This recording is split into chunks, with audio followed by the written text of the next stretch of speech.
Hello, my name is Lyle. Red wine is commonly associated with the Mediterranean diet. Wherever you find the Mediterranean diet, people quite commonly drink red wine with their meals, as well as herbal teas, um, things made from oregano, sage, teas, or water.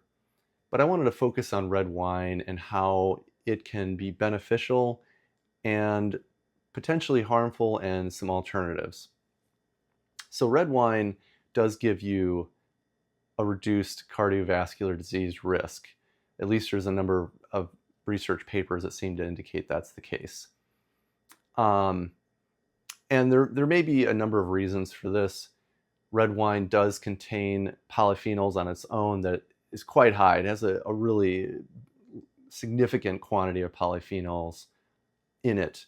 In addition, the alcohol actually helps the body absorb some other types of antioxidants and beneficial and healthful compounds, such as quercetin. Quercetin is found in things like yellow onions. It's found in wine as well. It's found in tea and a few other things. It's a very powerful antioxidant. It gives, it appears in laboratory studies to inhibit cancer cells. It reduces inflammation.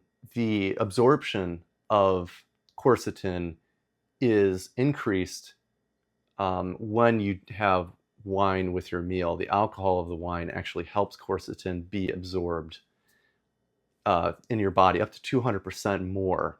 There's some studies in rats indicating that without alcohol, you're probably only going to absorb about 10% of the quercetin that is available, and with alcohol, it increases that absorption by 200%.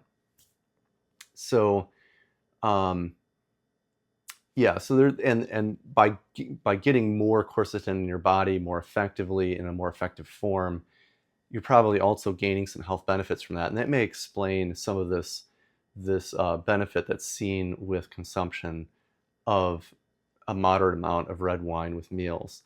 Now, it's important to point out that we are really talking about very moderate amounts. In Sardinia, which is what's referred to as a blue zone, where people live a very long time on average, their longevity is very great, they're drinking tumbler-sized glasses of red wine. They're not drinking the quantities that might be typical or common in a lot of places in the United States and many places in Europe.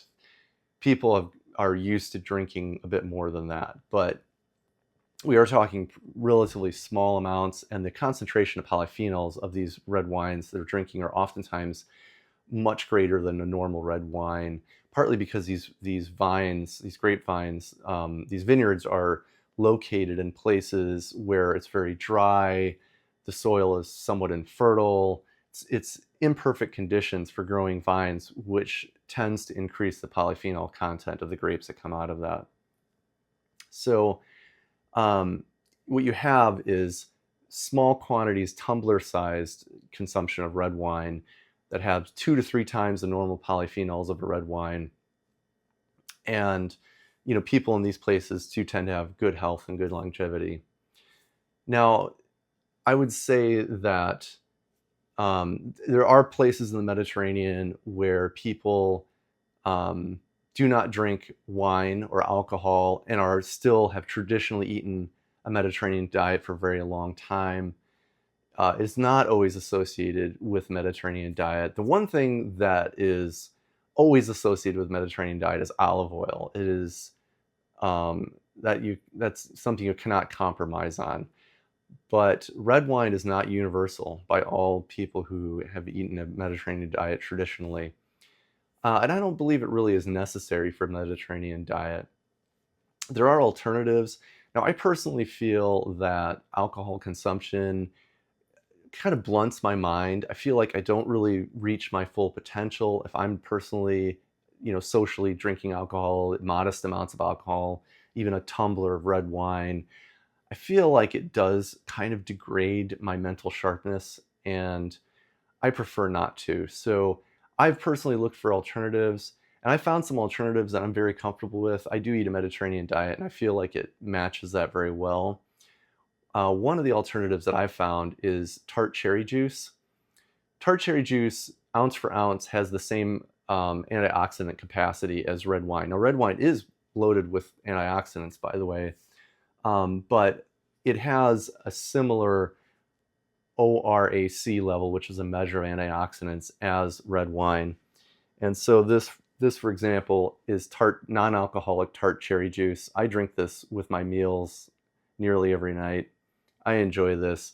And it has other benefits as well. Tart cherry juice is known to reduce inflammation on its own and have a number of health benefits. Another alternative that I like to use to alcohol consumption is kombucha. Kombucha, the health benefits for it are a little bit sketchy. There's some research showing some health benefits. It's kind of a stretch. I think the acetic acid in kombucha is naturally going to reduce hunger and perhaps help with weight loss potentially. But I wouldn't say the evidence behind the health benefits of kombucha are rock solid. It's a little bit flimsy. But be that as it may, I don't drink it for that reason. I just enjoy kombucha. It's a wonderful beverage. It's complex. It has a nice mouthfeel. There's a lot of different unique flavors out there, flavors that you don't normally ever come across, different kinds of berries and herbs.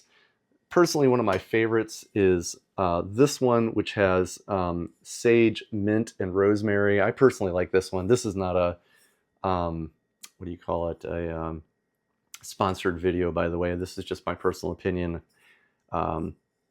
But I personally like this one. I like the herbs in it, the sage, the rosemary, and so on.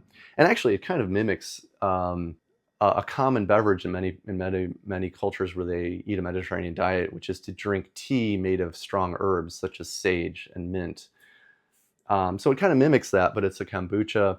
And so I enjoy this just for the complexity of it, the flavor, the nuance, different